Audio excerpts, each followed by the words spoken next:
You're watching Coronavirus in Context. I'm Dr. John Whyte, Chief Medical Officer at WebMD.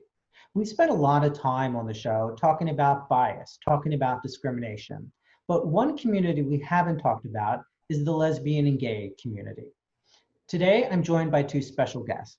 Dr. Jesse Ehrenfeld. He is the immediate past chair of the American Medical Association Board of Trustees and a professor of anesthesiology at the Medical College of Wisconsin. And Nicolas Leighton. He is a second-year medical student at George Washington University School of Medicine. Gentlemen, thanks for joining me. Thanks for having us. Nick, you've talked about whether or not you needed the visibility of being a gay physician. You've talked about whether or not you should wear a rainbow, a lapel on your jacket. Why is this visibility important to you? Yeah, I mean, becoming a physician is an incredibly personal journey for anybody. And when I started medical school, I had the mentality that me being gay doesn't define who I am or my career as a physician. And I didn't understand the importance of visibility, as you were saying. But now I have recognized how much I search for those signals as I try to figure out what kind of physician I want to be.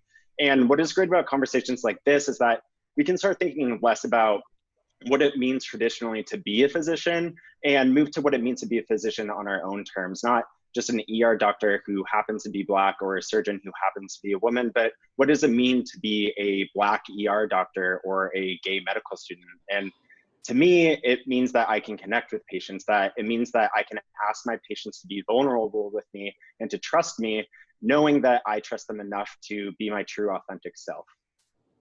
Dr. Ehrenfeld, how is sexuality different than race or ethnicity when we're thinking about bias and discrimination? Yes, great question. And I think the fundamental challenge is that LGBT people are often invisible. And unlike the visibility that a difference in skin color, by definition, brings to the table, no one knows I'm gay unless I come out.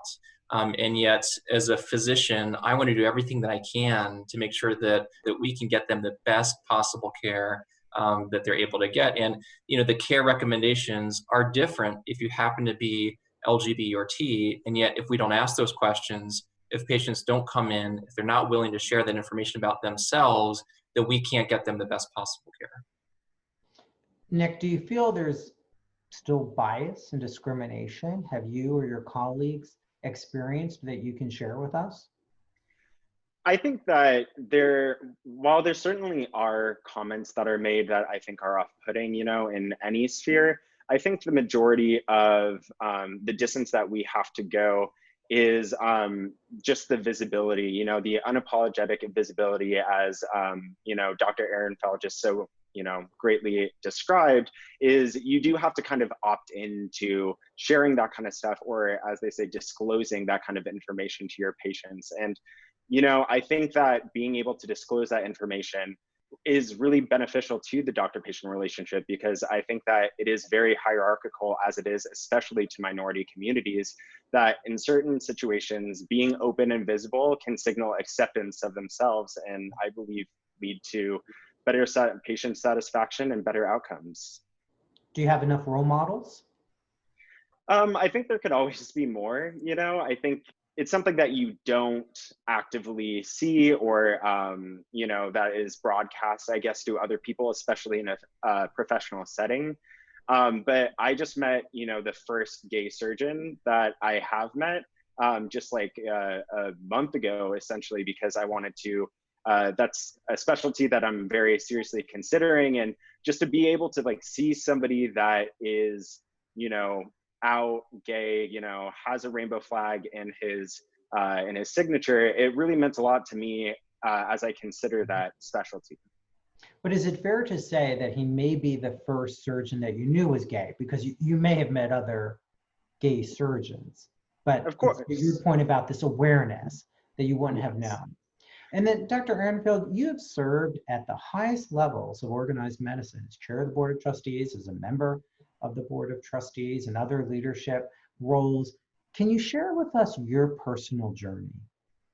Sure, be happy to. And it's interesting, medicine has had this complex relationship with LGBT people throughout history. And it's interesting, you think about, 50 years ago, 25 years ago, I couldn't have been an AMA member as an out gay physician because of discriminatory policy, because of stigma in the DSM that has been addressed. And yet I was able to be an out gay person elected to the board and to serve as its chair. We have to acknowledge that history. We can't erase it.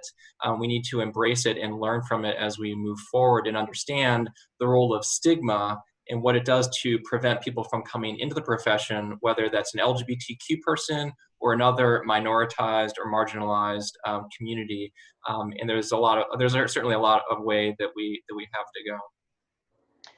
Nicolas sent me this statistic that I want to read and get your reaction to. 30% of non-LGBTQ patients last year said they would feel very or somewhat uncomfortable learning their doctor was gay. What's the impact of that statement?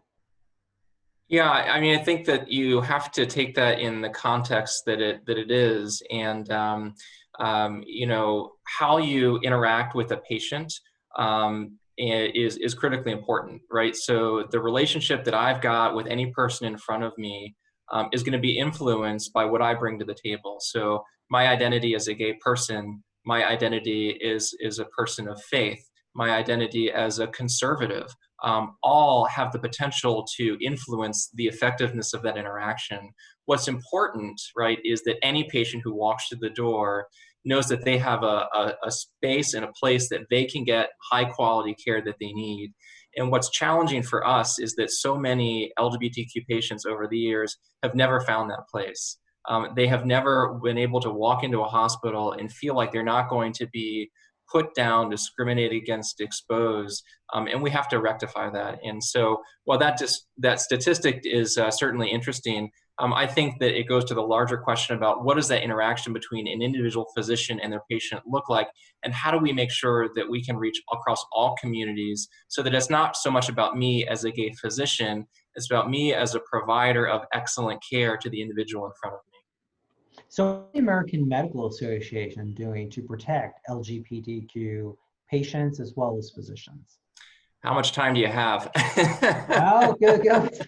Give us what you're most proud of. And then I'm going to ask Nick what they should be doing. Yeah, so from a policy standpoint, we have been fighting for non-discrimination action at federal levels. We have been working with our state partners to remove discriminatory laws. It continues, unfortunately, to be... What's an example for our audience of what a type of discriminatory law might be? Everyone might not, fully be aware of the discrimination. Yeah, so there's been a lot in the last few months around parts of the Affordable Care Act that provide non-discrimination protections for transgender patients and LGBTQ individuals. That section 1557, was basically eliminated in June by the current administration, and actually just this week enjoined by a federal court who has now said that it is inappropriate to remove that important protection. The AMA has been at the center trying to make sure that those protections remain, and so that it is illegal to discriminate against LGBTQ people in a healthcare setting based on federal statute. We've also done a lot of work around the issue of conversion therapy. It turns out it is still legal in many states today, although ethically questionable and not a valid approach medically, to perform conversion therapy. We've worked with many state partners to try to get those things banned. Unfortunately, there hasn't been federal activity in that space, but more and more states to this past year have said that it should not be legal to perform conversion therapy. Nick, what do you think still needs to be done?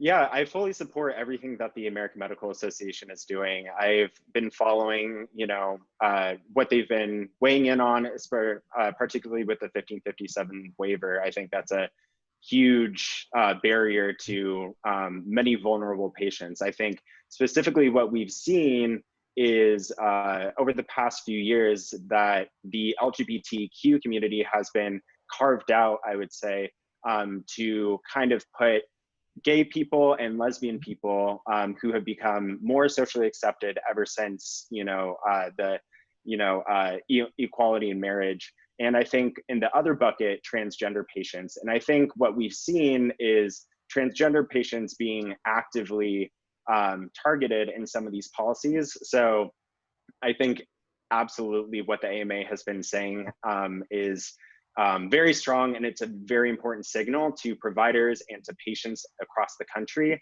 But I also think that there is always more room to take up that fight and protect those vulnerable patients. So what do you say to those lesbian, gay, transgender viewers who are interested in medicine? Will they be embraced? Are they embraced? Nick, let's start with you. Yeah, I mean, I think it's, as I said at the beginning, medicine is an incredibly personal journey, and it is, you have to make it whatever it means to you, you know? So you can go into that space and you can just get by and you can just be gay. If that works for you, then that's great. If you want to be more visible, if you want to disclose that information to your patients, then that also is a very awesome, that's a great step too. And I think that there is a need for LGBTQ providers in this space. And I think that is only, that medicine is going to only change when more of us enter the space, because even though the field of medicine has made room for diversity over the past few decades, I also think that we need to respectfully elbow our way into some places to make room for ourselves and to make room for others to that follow. But Dr. Ehrenfeld, doesn't an implicit bias still exist in some specialties, in some areas of the country? It's great that, Nick is saying people should, come out and disclose, and that's an important point.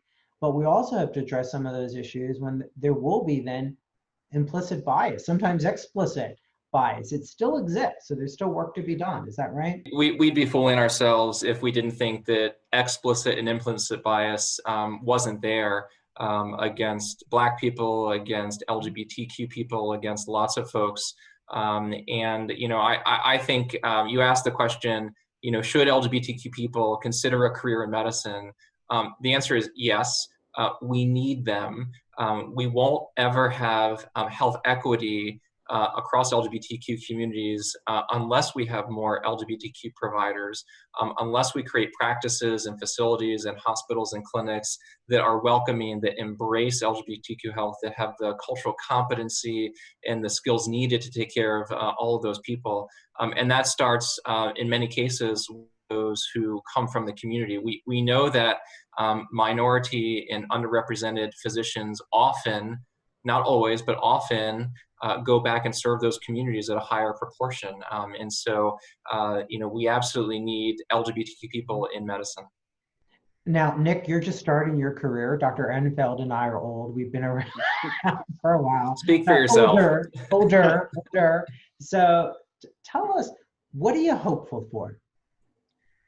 I'm hopeful for making those spaces and to encourage other people to be more visible. I think that that is something that, I'm not going to say your generation, but I'll say generations that preceded mine.